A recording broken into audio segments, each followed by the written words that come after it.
Assalamualaikum warahmatullahi wabarakatuh. Perkenalkan, saya Butsaina Zaki Hasan dengan NIM 50800125006 dari Prodi Manajemen Haji dan Umroh. Pada video ini saya akan menjelaskan secara singkat sejarah dan perkembangan manajemen haji dan umroh di Indonesia. Saya memilih tema ini karena manajemen haji di Indonesia punya perjalanan panjang dan unik. Kita merupakan negara dengan jamaah haji terbesar di dunia.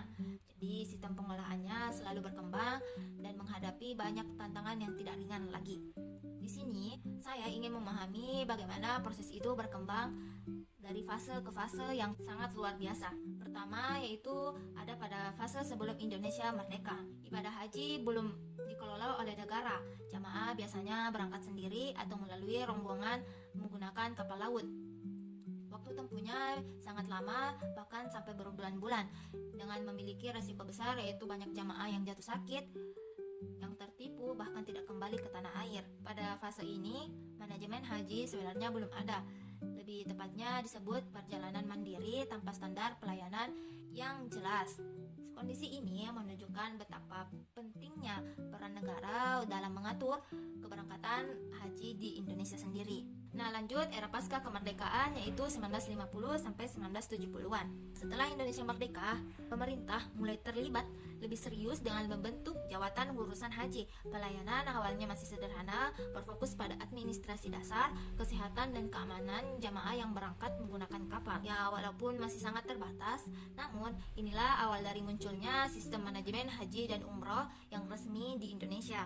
Lanjut era modern 1980-an hingga 2000-an.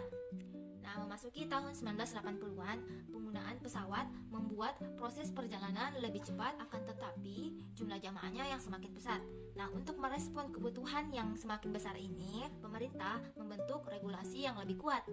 Salah satunya dengan membuat Perundang-undangan Haji tahun 1999. Pada fase ini juga lahir KBIHU dan sistem bimbingan manasik yang lebih terstruktur, yang artinya manajemen haji tidak hanya mengurus tentang keberangkatan, tetapi juga pembinaan ibadah serta pelayanan selama proses ibadah berlangsung. Nah, lanjut yaitu era digital dan regulasi baru, yaitu 2020-an hingga sekarang. Nah, dalam 2 dekade terakhir, manajemen haji di Indonesia berkembang semakin modern. Pemerintah memperkuat aturan melalui Undang-Undang Nomor 8 Tahun 2019 tentang penyelenggaraan haji dan sistemnya yang dikembangkan dengan teknologi digital seperti Siskohat dan Electronic Hajj atau e-Hajj. Kerjasama antara pemerintah, KBIHU, PPUI, dan otoritas Kerajaan Arab Saudi juga semakin baik. Nah, fokus pengelolaan saat ini bukan hanya tentang keberangkatan, tetapi juga perlindungan,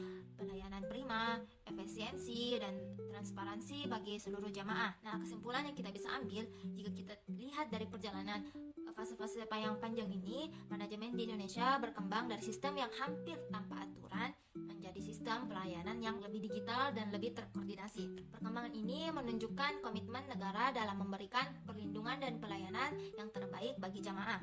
Sebagai mahasiswi manajemen haji dan umroh, memahami sejarah ini sangat penting bagi saya, karena dengan mengetahui bagaimana sistem ini dibentuk dan apa saja tantangan di setiap masanya, saya dapat melihat di mana posisi saya kelak dalam memperbaiki pelayanan haji dan umroh. Manajemen haji dan umroh bukan sekedar perjalanan teknisi, tetapi amanah besar untuk memastikan jutaan jamaah beribadah dengan aman, nyaman, dan sesuai tuntunan. Inilah yang membuat saya merasa bidang ini sangat relevan dengan profesi saya di masa depannya nanti. Demikian yang bisa saya sampaikan. Wassalamualaikum warahmatullahi wabarakatuh.